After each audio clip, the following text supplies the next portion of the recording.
Hi, friends, and welcome to another exciting episode of Type Police. Here in Talking with Famous People, I am Sergeant Host Eric of the Type Police. I've taken my hat off.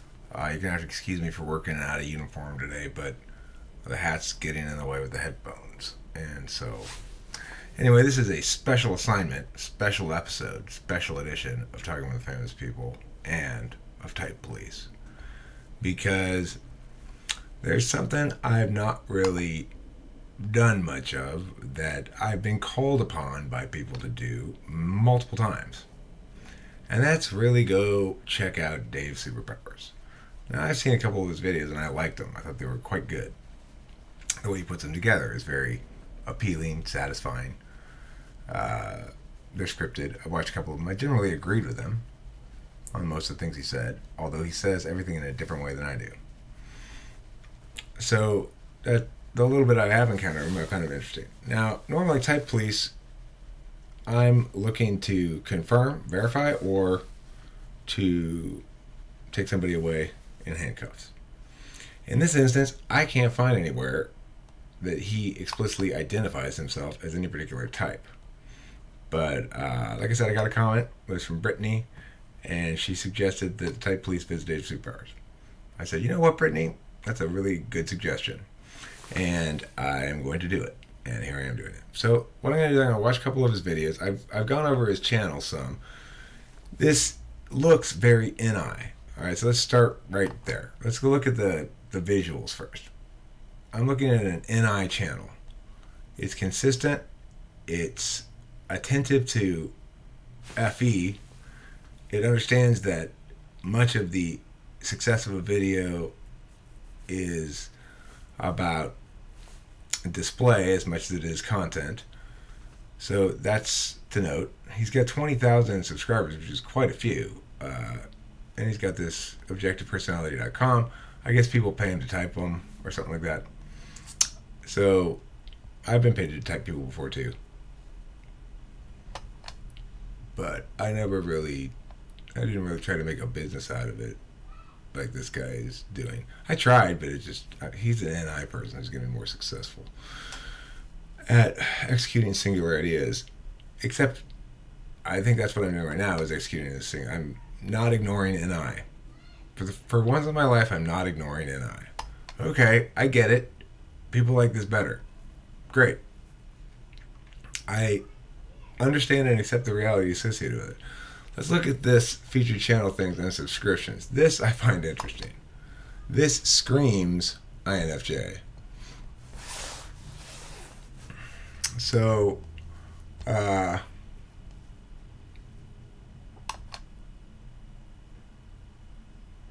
because, I mean, that's assuming DaveSuperPowers is interested in those things because he's got some sort of conspiracy shit thinking or whatever. It's possible. He could be just very militaristic, as it may appear here. But it's a leaks channel, so who knows? It's hard to say what exactly his politics and stuff are without hearing him describe them. I don't... Hey, Charles Benson. I'm subscribed to him too. Hi, Charles. This guy, Frank James, I plan to type. Please visit him as well. He's got 30,000 subscribers. What can you take away from all this? Well,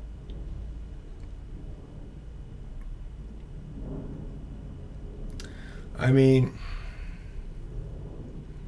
you'll note that there's almost like a community of non-talking with famous people typology that are friends with each other, but not with me. So like DaveSuperPowers and Megan Laboda and who else was I going to mention? Oh, that coffee thing, INFJ coffee thing. It's usually TEFI channels, but this one I'm quite convinced already is TIFE. And the question then becomes, well, what type is he? I'm pretty clear he's INFJ. I can tell you that from All right, how can you know your personality let's listen type? to this. So here's the bad news. Science has been saying for decades there's no easy way to do this. The scientific community does not believe that you can take some personality test, pay some idiot to figure out your type, and voila, you have your personality type printed out and off you go. It's not real. Working on it, but that's not where we're at this point in time. Right? Working on it. The bad news That's is such an figuring out NFJ your thing to personality do. type is your responsibility. There's no expert you can go to. There's no printout you can get. This isn't a simple, scientific, easy, mass-produced thing at this time. So look at it this way. The scientific approach is just you taking the responsibility of the task that the tests and the practitioners have failed to do. Meaning, we're expecting to take a test or go to a professional and they're going to run us through some kind of a scientific system that's going to give us a true answer, but that's just not the case in reality at this time. Therefore, the burden and the responsibility falls on me and you. So if you really want to figure out your type, you have to do it using the scientific method. Okay, so what the hell's that? So this comes back to the age-old challenge of subjective versus objective, the pseudoscience way versus the scientific way. So What I'd like to have a little bit of information on, but I don't, is, and I can't, I mean, I'm pretty sure I heard an edit right there, but is this scripted, edited, or both? I mean, obviously the visuals are edited, but I mean the audio. Like, is it scripted and then just like, oh, you cut out a mistake, or is it sort of scripted and you sort of freestyle it and then edit it, or is it straight up freestyled all the way through? I think it's scripted, and I think it's edited just for cleanup, is my guess.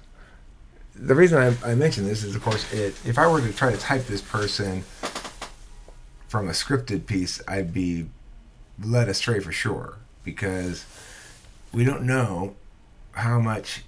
I need to see him interact live, right? It's the only way it would work. But let's listen to a little bit more of this video.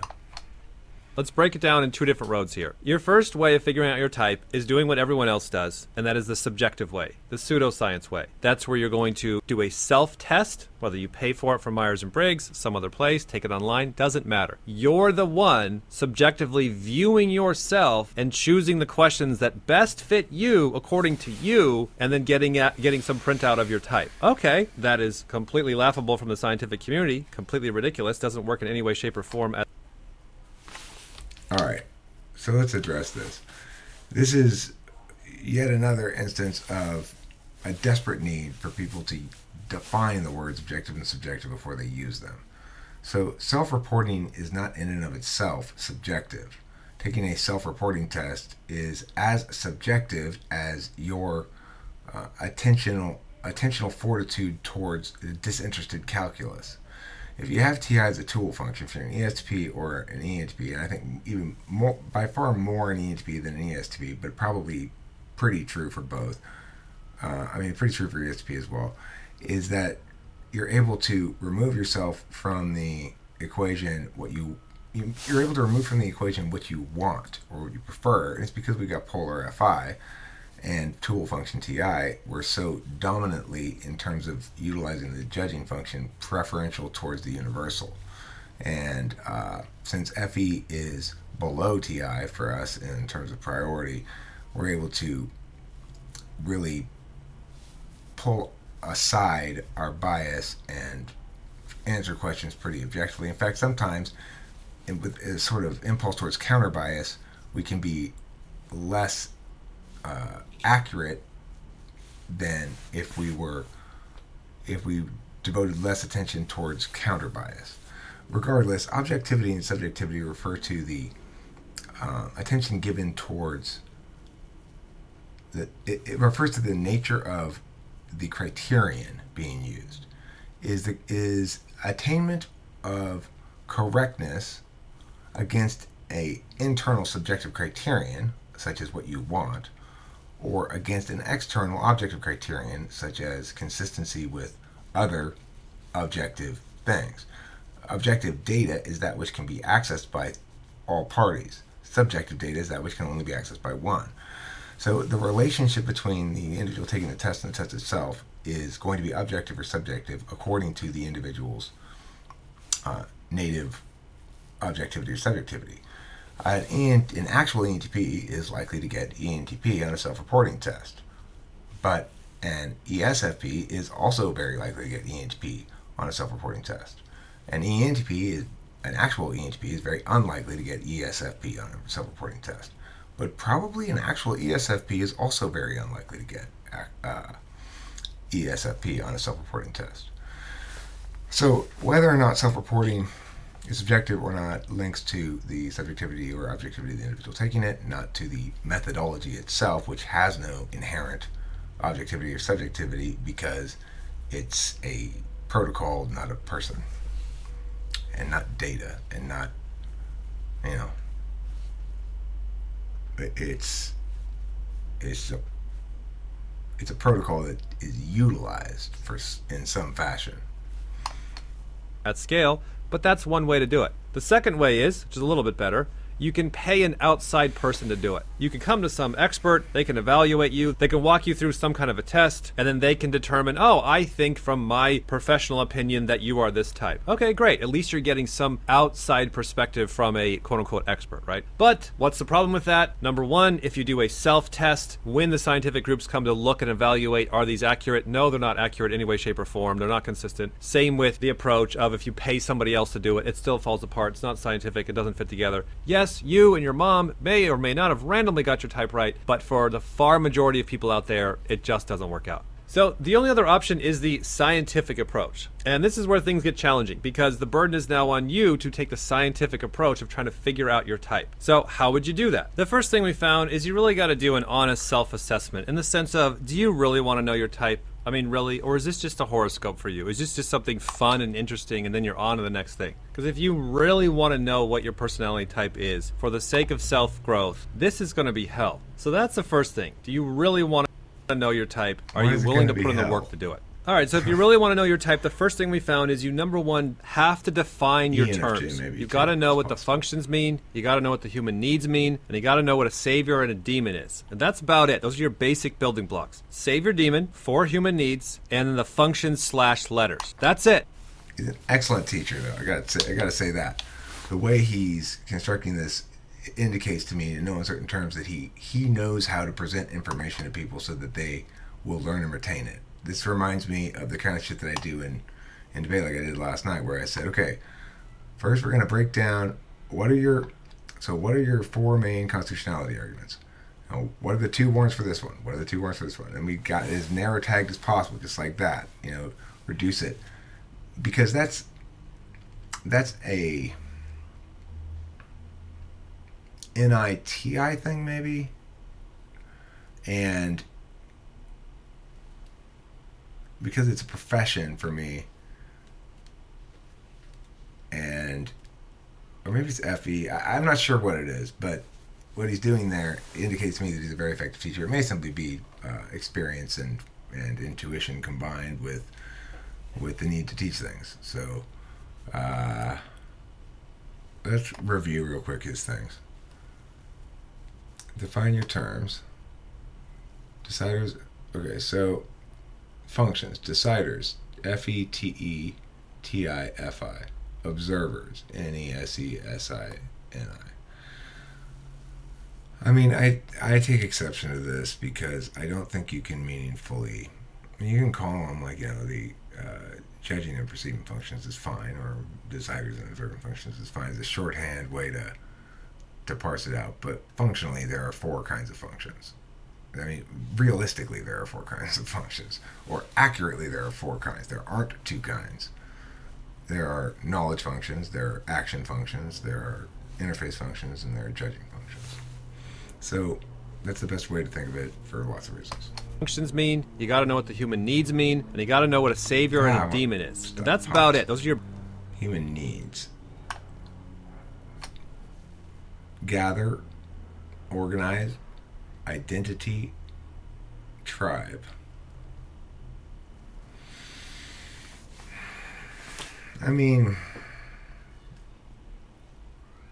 your terms of division, obviously, they aren't absolutely right or wrong in a sense. You're making the taxonomy. There's some artistic license and such. organize for NISI. Well, it depends how he uses the term, I guess. And TE is not a tribe thing. TE is the self-accomplishing things for selfish reasons. So basically, the best way to think of TE and FE is when you first encounter a problem, what do you do? Do you look at the problem and try to figure it out and solve it yourself? Or do you think, who can I ask to help me with this? Or who would know about this? How can I utilize the human resources at my disposal to get this problem addressed? If it's the latter, you're FE. If it's the former, you're TE. DaveSuperPowers is, I think, well, I mean, I think he's been happy to have not, for us to just keep to our separate corners, probably. Regardless, I'm enjoying this. Maybe I shouldn't enjoy it or something. I don't know, but I'm enjoying it because I feel for the first time in a long time the rush of battle.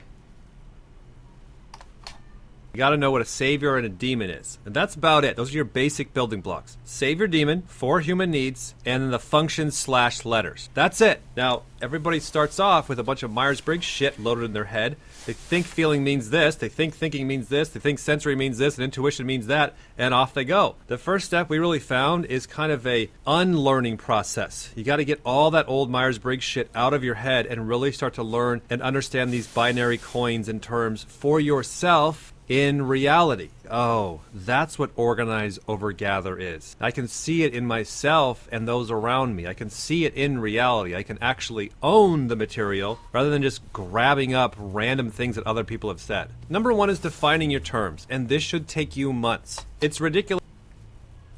Fun.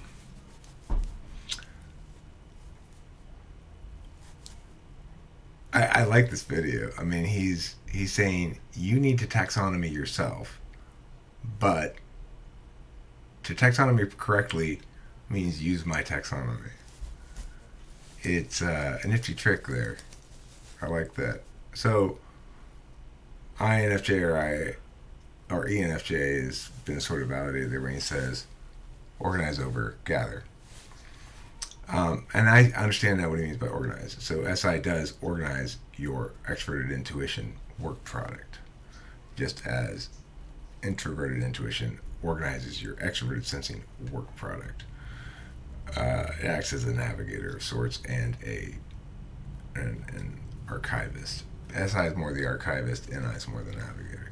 So okay, I'll buy those. I'll buy those terms. Those are fine.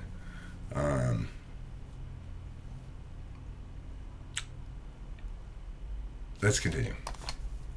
Where people will come to personality types very different than how they do college. Would you go to college on day 1, you bum rush your teacher and say, just explain everything to me right now? That's what we get. Every week I get emails like that. Just tell me everything right now. Just explain it to me right now. Just make it make sense to me right now. Help me with my type right now. It's like, hey, Dick, have you defined your terms? Have you done the homework? Have you learned it yourself? Have you built small steps over time? Hey, I'm in a hurry. Okay, great. Here's a free test. Go take it. And here's the second step, and it gets even harder. You have to get observations from. He's saying, whether he means to or not, if you aren't at least competent with TI, give it up. He's saying define all your terms. He's right. You really do need to define your terms, but he's wrong that you need to define your terms because they're, by and large, defined correctly by a lot of shit out there. It's just a matter of, well, I mean, the way I have it set up is better. It says that SI and NI are both knowledge functions, ways of knowing. Because if you think about it, NI definitely is a way of knowing what's best, true, correct, whatever.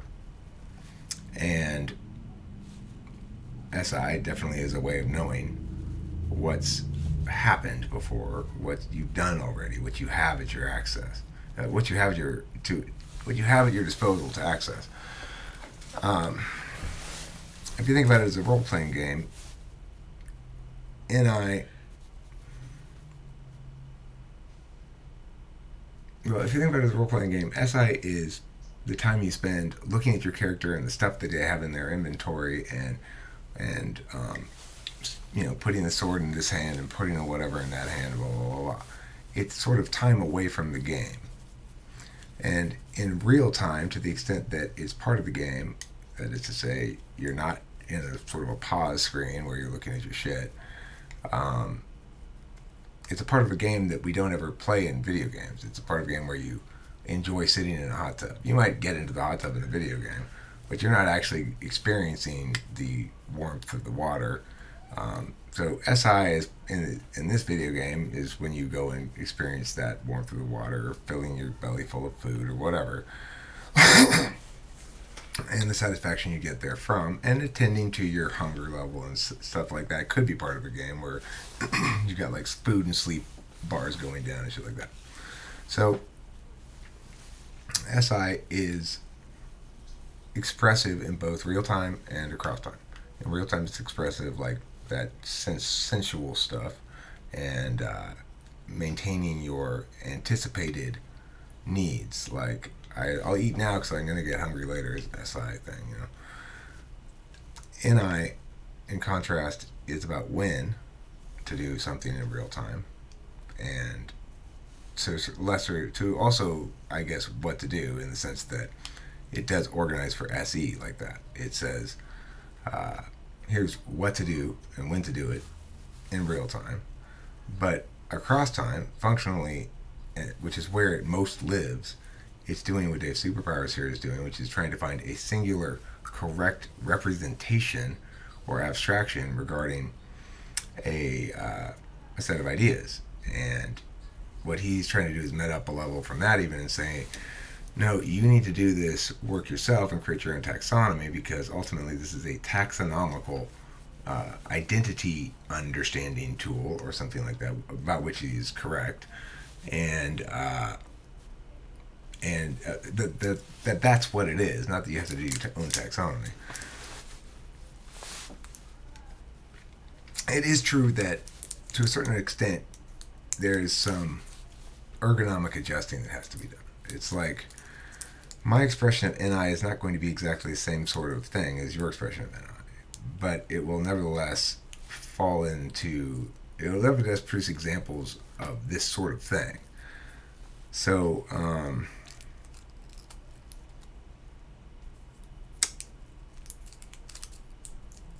regardless, I think another way of describing something that he's trying to get at here is that understanding cognitive functions is really a process of understanding the human experience, to taxonomy human experience. What are all the ways that humans experience things?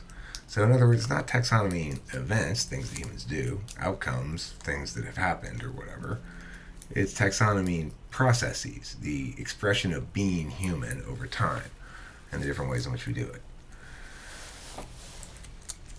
It informs everything else thereafter once you start getting comfortable using this abstract scaffolding to put around data incoming. Remembering that 99.9% of what we deal with in the world involves other people in some way.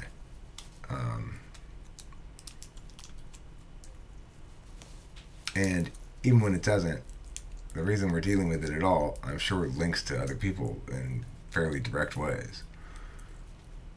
It's rare that we find ourselves just sort of wandering around in nature for no reason and run into a tree and have nothing to do at all with any other person, something like that, we don't really spend a lot of time doing that, probably. Anyway, I'm getting a little rambly here in response to this. Let me continue. And I'm going to draw this video to a close pretty quick. This guy's definitely an NFJ. Your peers, not just your subjective self. Oh my God, That eliminates about 99% of people right there. They don't want to know anything about personality type unless it has to do with their point of view. They want to see themselves how they want to see themselves. And Carl Jung says, doesn't work that way. You're not going to see yourself. That's the game. You have to triangulate. You have to get points of view from outside of yourself to see yourself. You're the black hole. You can't see it. You have to see the effects of the black hole around the black hole. You as a person cannot see the real you. That's not true. That's patently false. It's absolutely possible for you to take an unbiased view of your own behavior. Not regarding everything, not all the time. Sometimes our emotional involvement with an idea is predominant and determinant of something. But I practice it all the time. I mean, I literally practice it all the time and go, you can look at your own behavior, you can look at your own thoughts, you can look at your own justifications, you can parse them all out on a TI level, and make determinations about them. I have my own work. I mean, I literally watch myself on video all the time. So I can see myself. I can critique the words that come out of my mouth. I can critique my FE displays from my face and stuff. I can additionally hear feedback from others regarding, and if it's jarring, which is to say, if somebody says, is something wrong, Eric, and I wasn't thinking there was anything wrong, then I'll step back and go, wait, let me see, is there something wrong? Oh, that's right, I'm sad about it. Oh, wow, you're really good at reading expressions. I didn't even really I wasn't thinking about that right then, but I guess I'm still showing that I'm sad or something like that. That happens. It's true that it's useful to have external data points, but it's absolutely not true that you can't see yourself. Not true. Maybe for many types it's untrue that you can see yourself because they don't have TI in the right spot. For ENTPs, we can certainly see ourselves. Not about everything also. Sometimes we do have areas of insecurity where we're particularly resistant to objective self-criticism. But I began engaging in objective self-criticism very young and continued throughout my entire life. Sometimes to excess, so I was excessively self-critical. It is additionally true that to whatever extent you're functioning non-optimally, obviously in that moment you don't fully understand the extent to which it's non-optimal, or else you would cease the behavior if you could. So there's that. But much of the notion of non-optimality anyway is an expression of non-optimal function rather than an expression of the specific non-optimalities that it would purport to be, namely a lack of confidence in one's own being, or an attempt to deviate from one's own being because of that lack of confidence.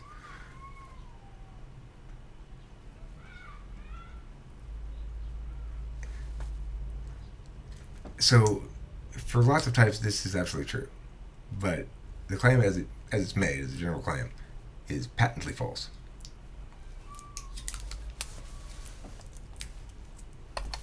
That one right there just wipes everybody out. So you have to go to your friends and your family, not somebody online, not some damn test. They don't know you. You have to go to your friends and family and get an honest assessment from them. You got to go, hey, what is the worst thing about me? What do you guys say behind my back that I just am a horrible person about? That's the information that you got to go find and figure out. Why? Because they'll be telling you your demons. And you can't just go to one friend because you're probably going to like rig the questions. You're like, so am I controlling like an asshole, or am I really cool and I like to gather? And they're like, you're cool and you like to gather. Will you go away now? See, you're rigging the thing to go in your favor. So you can't count on your point of view or one or two people's point of view. You got to get about hopefully 10. And in that group of about 10 people, you're like, all right, what are the common patterns people are saying about me? Wow, interesting. 7 out of 10 people said that I'm more controlling than I am gathering. And they said it in different ways. They had different understandings. They had different points of view. But I'm tracking some patterns. So this is probably pretty good advice for most people. And most people don't have the opportunity to watch themselves as much as I do. And most people probably don't have TI as a tool function, so they're going to have a different approach to things. For FI users, I would suggest that's highly recommended advice, but they won't follow it anyway. If you've got FI as a tool function, it doesn't matter whether, I mean, you can, it matters only as in per an affirmation or an advocacy. It's like, if you want to prove you're an ENTP and you're an ESFP, you'll acquire test results to justify your position and support it.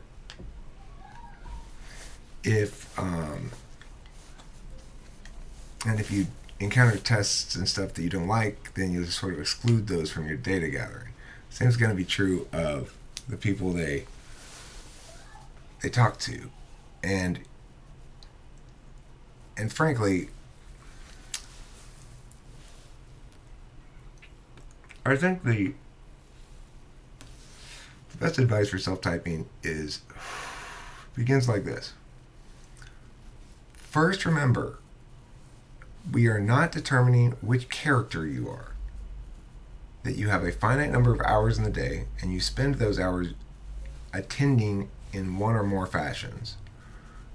Some of that attentional fashion configuration is determined by what it is you're doing, and some of it is determined by how it is you're doing it. So it's like, if I'm working as an accountant, I might be using a lot of TETI stuff, keeping track, TETI, I don't know, like being very detail oriented, keeping track of a lot of numbers and executing mathematical processes using how-to knowledge that's kind of repetitive but requires exacting attention over time. Then you're going to be locked into those attentional manners regardless of what type you are. It may be extraordinarily difficult for you if you're the wrong type, or extraordinarily easy for you if you're the right type. But if you're forced to do that work, then that's the attentional manner you're going to be in. So you've got to pay attention to that reality as well, that certain kinds of requirements upon us force us into certain attentional manners. If I have to shovel dirt, I am forced into SE. I am spending my time doing SE. So once one extracts from the data set, and the data set should be the hours you are awake. There are a finite number of them, and you have a finite number of days. You express the self as in hours. You express yourself in minutes and hours and seconds and stuff. That's the unit of measurement. When you come home from work and you have a little spare time, what are you doing? When you are driving home from work and your hands and feet are occupied, but your mind is running wild, let's say you have the radio off, what are you thinking about? What specifically are you thinking about? And then how are you thinking about it? So I'm specifically thinking about whether I should make turn left or right here. Okay, well, how are you thinking about it? If you're thinking, well, gosh, I seem to remember last time I turned left, but my phone says turn right. That's one way of thinking about it. If you're thinking, isn't left just really another form of right? That's another manner of attention to it. Isn't that really bad anyway? And you just keep driving straight forward. If you're like left, boom, and turn, that's another manner of attention. If you're like, well, I would turn left, but then this person behind me would have to stop in this lane and wait because I'd be blocking this lane for it. I don't want to make them wait, so I'm going to go right. And that's FE. And if you're like, oh, I hate waiting at this light. It's so fucking boring. That's FI. So if you're going through like instances where that one time when you were standing on the sidewalk at this light and you had that argument with Judy, that's SI. SINE, associational stuff. If you have a moment's realization where that if they put in a green turn signal here, it would save this many hours of wait time for cars or something. We got some sort of NITE shit going on. So, that's a better way of understanding cognitive functions, is determine what it is you actually think. You're probably thinking mostly in words. Make a note of the words that you think. Pause periodically and do so. See what kind of words they are. If you're like, I'm an EHP because I can go back and forth, turn left, turn right, turn left, turn right. That's not indicative of anything. Why? What's your reasoning for going back and forth? How does that play out in your head? So anyway, that's my thoughts on Dave Superpowers. Dave Superpowers is an INFJ. If he does self-identify as an INFJ, then he's fully in compliance. He could possibly be an ENFJ.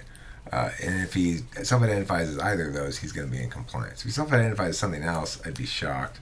And he'd be out of compliance, and I'd have to come back and arrest his ass. But, he's not right, but he's not as wrong as many. And he makes entertaining videos. I like his videos. It looks like they take a lot of work. It's the advantage of being the type police. We got a good union. We don't have to really do any of that editing and stuff. Of course, he's got 20,000 subscribers, but I'm hopeful that I'm going to see an increase in subscribers because of the type police. Thanks for watching. Don't forget to keep playing cheese.